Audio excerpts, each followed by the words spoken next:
fallout from the Supreme Court's immunity ruling continues, and we have some of those reactions for you. First, we have this from Congresswoman Alexandria Ocasio Cortez, who's planning to file articles of impeachment.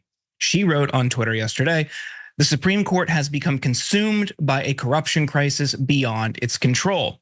Today's ruling represents an assault on American democracy. It is up to Congress to defend our nation from this authoritarian capture. I intend on filing articles of impeachment upon our return." Now, she didn't specify how many justices or what specific justices she would seek to impeach, but many calls for removal have already been made for Justices Thomas and Alito regarding their breach of ethics.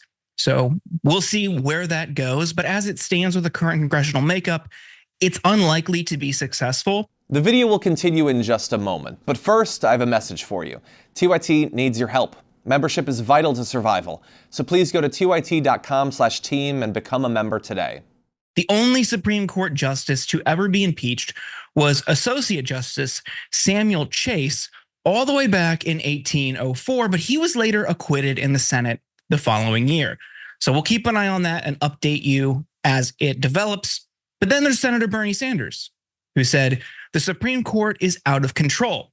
If these conservative right-wing corporate-sponsored justices want to make public policy, they should simply quit the Supreme Court and run for political office."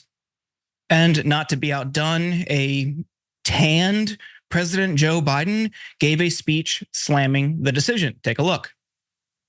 "This nation was founded on the principle that there are no kings in America. Each of us is equal before the law. No one is above the law, not even the President of the United States. With today's Supreme Court decision on presidential immunity, that fundamentally changed.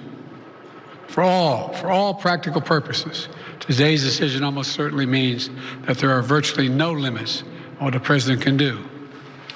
This is a fundamentally new principle, and it's a dangerous precedent, because the power of the office will no longer be constrained by the law, even including the Supreme Court of the United States.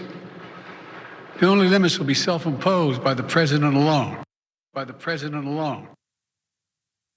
Now, Biden's campaign is desperate to find a lifeline after that disastrous debate last week, and they're hoping that this could help them. They've already started to fundraise off of this decision. You could see here, as reported in Mediaite, Biden campaign immediately fundraises off Trump immunity ruling, warns of Trump's unhinged quest for power.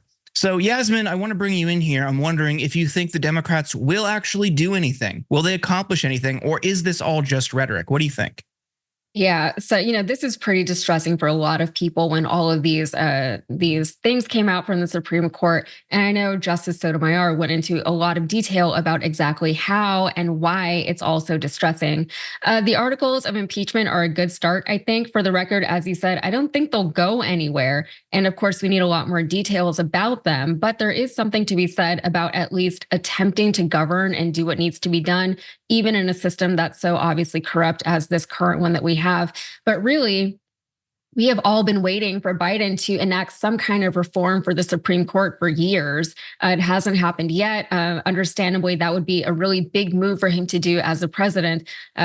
We know that several of the justices are unapologetically corrupt and emboldened. They're publicly doing these things. We know what they're doing, why they're making these decisions the way that they are.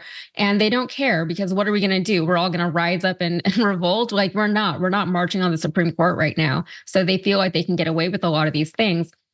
Biden could and should expand the court, but it's hopefully, it's really distressing when all of these things happen with a Democratic president. And I think that's going to be a big point for Biden going into this 2024 election. The fact that women lost a lot of their rights while he was president. A lot of things happened that should not have happened with a Democratic president under a Democratic administration. But because of the way our system has become so entrenched with, like the Supreme Court, and also in Congress, it's the Democrats have suffered a lot of losses under this Democratic president. So hopefully he has between now and November to turn it around.